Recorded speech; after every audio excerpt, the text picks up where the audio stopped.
Coordinadora Nacional de Ecuatorianos en España, CONADE.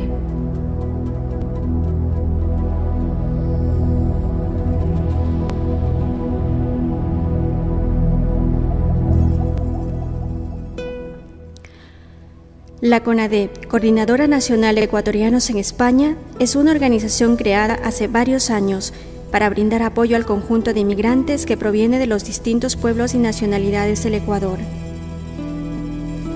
Entre sus actividades ha estado la difusión de los valores, su cultura en el marco de un proceso de integración a la sociedad española, que no signifique la pérdida de nuestra identidad y el establecimiento de buenas relaciones para crear un clima que favorezca la calidad de vida del colectivo de ecuatorianos residentes en España, con los valores de solidaridad, reciprocidad, respeto, equidad, eficiencia, tolerancia, transparencia y responsabilidad.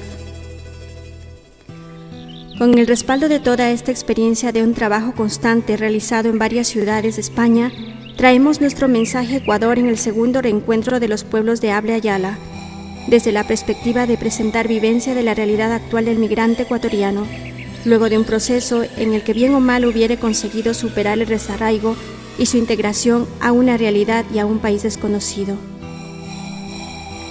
Y es que la integración de los migrantes se dio del principio en circunstancias muy difíciles para establecerse adecuadamente, por las severas condiciones impuestas para conseguir los permisos de trabajo y las correspondientes tarjetas de residencia.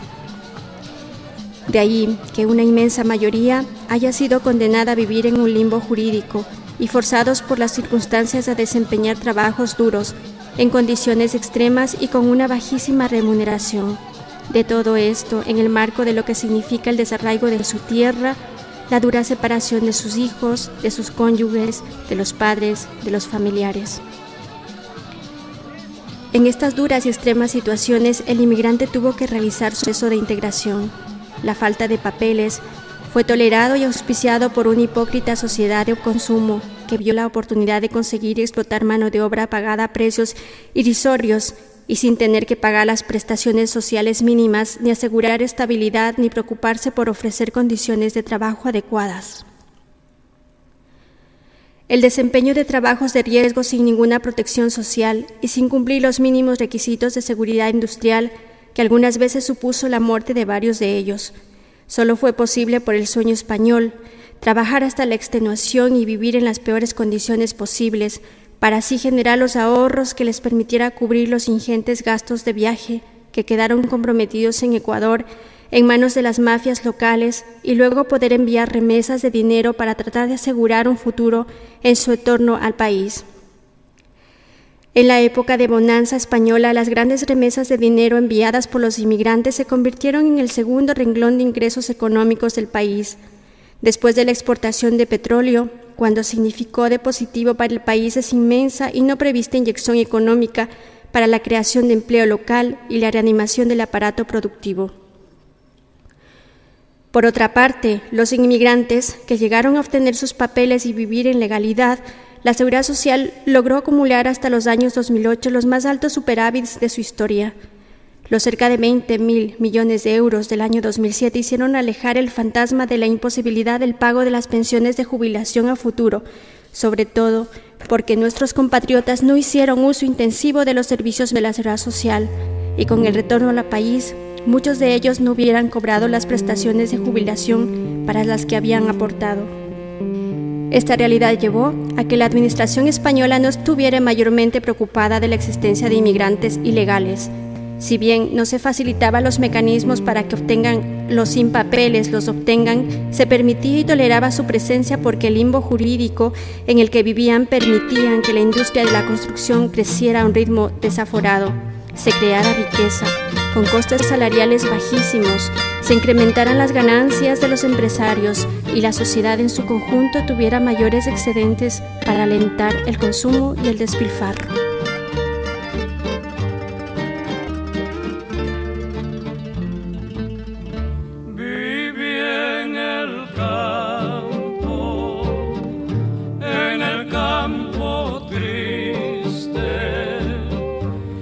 Suenan bocinas que las toco yo.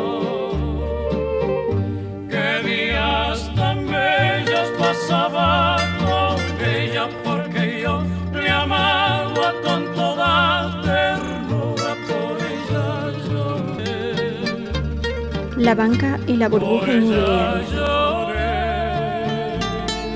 El capital financiero y la banca española no fueron ajenos a este proceso y lo percibieron con absoluta nitidez. El conjunto de inmigrantes era un colectivo que movía grandes cantidades de capitales y se propusieron captar esos recursos y controlar el envío de remesas a Ecuador. Con este propósito se crearon varios productos financieros para la concesión de préstamos a corto plazo con grandes facilidades y para ejercer el control de las remesas de dinero. Se trataba sobre todo de asegurar que esos recursos se quedaran en sus cuentas vía pago de préstamos de corto plazo, créditos hipotecarios, de uso de tarjetas de crédito, seguros de vida que incluían servicios de repatriación de inmigrantes fallecidos. La situación era ideal porque además los inmigrantes eran celosos cumplidores de sus obligaciones bancarias.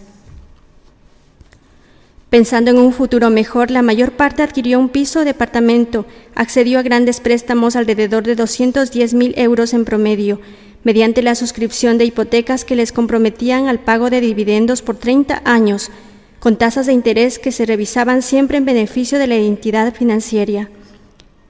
Si el Euribor baja, el interés se mantiene, y si el Euribor sube, se ajusta el interés, y que mediante las garantías personales solidarias exigidas no bastaba con la garantía del bien hipotecado, que es el sentido del préstamo hipotecario, metía también el futuro de sus familiares. Estos préstamos fueron concedidos sobre la base de lo que se ha visto ahora fue una colosal estafa. Las inmobiliarias que vendieron los departamentos actuaron en acuerdo con entidades financieras para proveerles clientes de préstamos. Hoy, todas esas han desaparecido sin dejar rastro y no se les puede exigir responsabilidades, aunque el Estado español sabe quiénes fueron los que las constituyeron. ¡Abajo los banqueros corruptos! ¡Abajo la inmobiliaria! ¡Arriba el pueblo unido!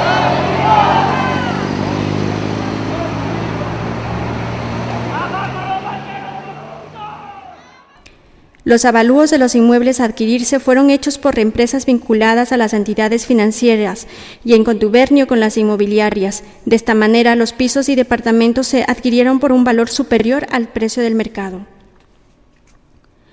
Violando disposiciones expresas, disposiciones de la legislación española y del Banco de España, también responsable porque permitió los ilícitos y no ejerció control alguno de las operaciones hipotecarias, se hicieron préstamos hipotecarios por encima del límite máximo permitido, 90% del valor del bien a adquirirse, y se facilitaron operaciones por más de 120% del valor del avalúo. Se produjo así, pues, un incremento de la operación por doble vía. Los préstamos incluyeron cláusulas tramposas respecto a la incautación del bien hipotecado, en el caso de producirse impagos, la imposibilidad de poder renegociar las obligaciones vencidas en condiciones que pudieran ser favorables, tasas de interés que solo se ajustaban si la tasa de referencia del Euribor subía, etc. Al crédito hipotecario así concedido se sumó a la venta de productos cruzados, uso de tarjetas de crédito, seguros de vida, seguros de accidentes, repatriación de cadáveres, que incrementaron los valores mensuales a las entidades financieras contra prestaciones hipotéticas. Sin embargo, de estas leoninas condiciones, el colectivo de inmigrantes no falló con el pago de sus hipotecas y de sus obligaciones.